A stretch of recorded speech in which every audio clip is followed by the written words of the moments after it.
dakwah para rasul itu satu, bukan seragam, satu. Karena Islam tidak menghendaki adanya keseragaman.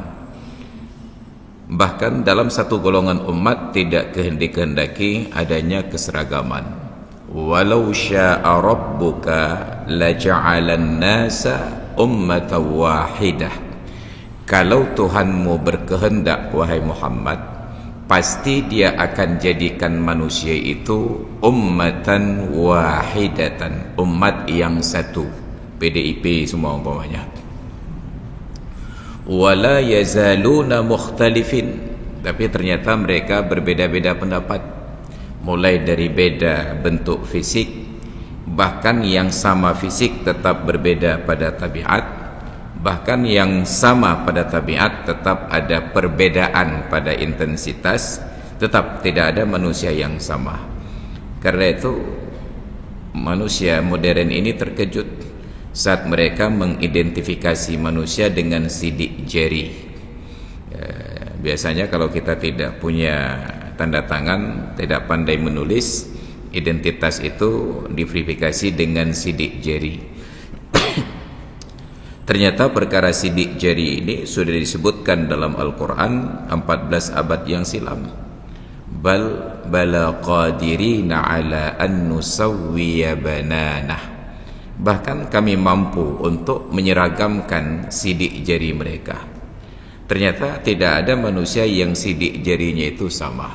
Miliaran manusia, sekarang sudah 7 miliar manusia. Tapi 7 miliar itu enggak termasuk saya dan keluarga, karena saya tidak disensus kemarin. 7 miliar manusia, tidak ada sidik jarinya itu yang seragam. Padahal Allah katakan mampu diseragamkan, tapi Allah tidak seragamkan. Ketidakseragaman ini ternyata ada hikmahnya. Dalam ayat yang lain Allah katakan laqad khalaqnal insana wa qad khalaq min Allahumma shalli ala Muhammad. Itulah penyakit saya, kalau sudah lupa pasti enggak teringat.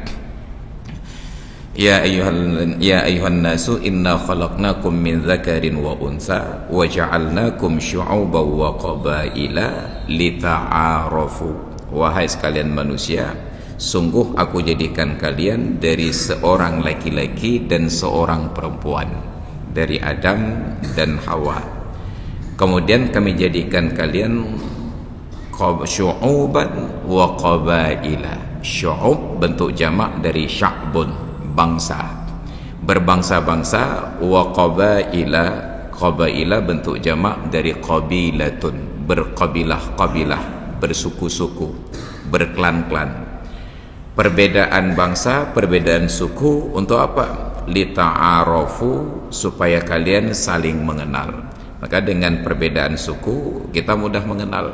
Melihat orang hanya dari penampilan fisik akan mendatangkan identifikasi. Raya panjang, bule dada, hidung mancung, badan pucat, oh berarti dari barat. Nanti terlihat lagi ada orang hitam keling, oh keriting, oh Afrika. Walaupun boleh jadi nanti datangnya dari Papua. Itu mendatangkan identifikasi. Bayangkan kalau semuanya itu seragam, musibah bagi kita.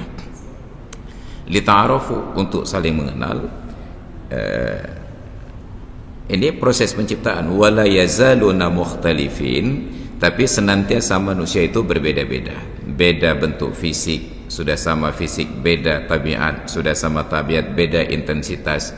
Kemudian beda bahasa, sudah sama bahasa, beda logat, sudah beda logat, beda lagi cara pengucapan dan intonasi. Nanti ada yang sama ideologi, tapi beda partai politik. Ada yang sama partai politik, beda fraksi. Ada yang satu fraksi, beda pendapat. Ada yang sama pendapat, beda pendapatan, macam beda anut. Demikian pula agama. Mulai dari berbeda agama, mulai dari Islam, Hindu, Buddha, sedangkan Nasrani, Yahudi itu bukan agama, itu hanya mazhab di dalam Islam. Islam terbagi-bagi karena semua nabi yang diutus oleh Allah, sebagaimana kita jelaskan yang lalu, dakwah mereka itu satu, agama mereka itu satu. Innad dina indallahi al-Islam. Sesungguhnya agama di sisi Allah hanyalah agama Islam. Siapapun nabinya, selama benar dia diutus oleh Allah, pasti agamanya Islam. Sedangkan yang kita kenal Yahudi, Nasrani, Sabi'in itu hanya sekte di dalam Islam, syariatnya. Kalau Allah sebutkan syariat di dalam Al-Quran itu hanya satu kali saja. Summa ja'alnaka ala syari'atim minal amri. Kemudian kami jadikan engkau wahai Muhammad di dalam agama ini di atas satu syariat. Maka karakteristik kita selain dari agamanya Islam, syariatnya juga syariat Islam. Itu yang spesifik. Kalau hanya agama Islam, Yahudi pun agamanya Islam. Makanya orang-orang Yahudi, nenek moyang mereka menyatakan diri Islam. Ketika Nabi Yakub, cikal bakalnya Yahudi, Yakub ini dalam bahasa mereka disebut Israel. Anaknya 12 orang. 12 orang anaknya kesemuanya laki-laki. Anak laki-laki dalam bahasa Arab disebut dengan banin.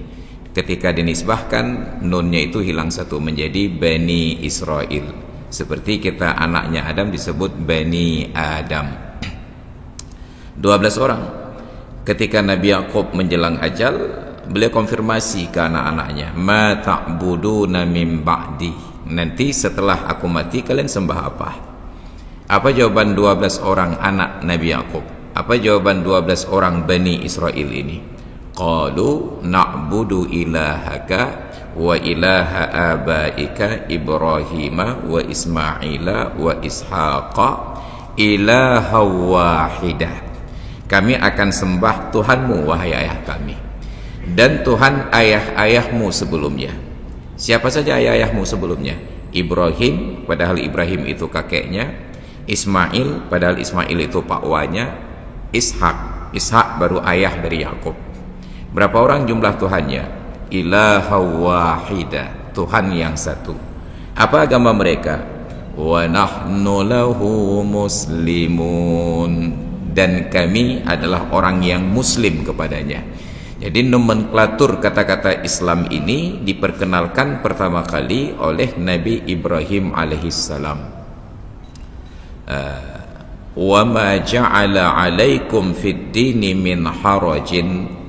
Tidaklah ia jadikan untuk kalian di dalam menjalankan agama ini adanya kesulitan-kesulitan. Agama yang mana? Millata abikum Ibrahim, yaitu agama nenek moyang kalian Ibrahim. Siapa Ibrahim itu? Huwa sammakumul muslimina min qablu. Dialah yang menamakan kalian muslim dulunya. Wa fi hadza, demikian pula di dalam kitab ini. Maka setiap kali disebutkan Nabi Ibrahim, selalu dikesampingkan kemungkinan Yahudi dan Nasrani dan dipertegas sebagai muslim. Maka na Ibrahimu Yahudiyan wala Nasraniyan.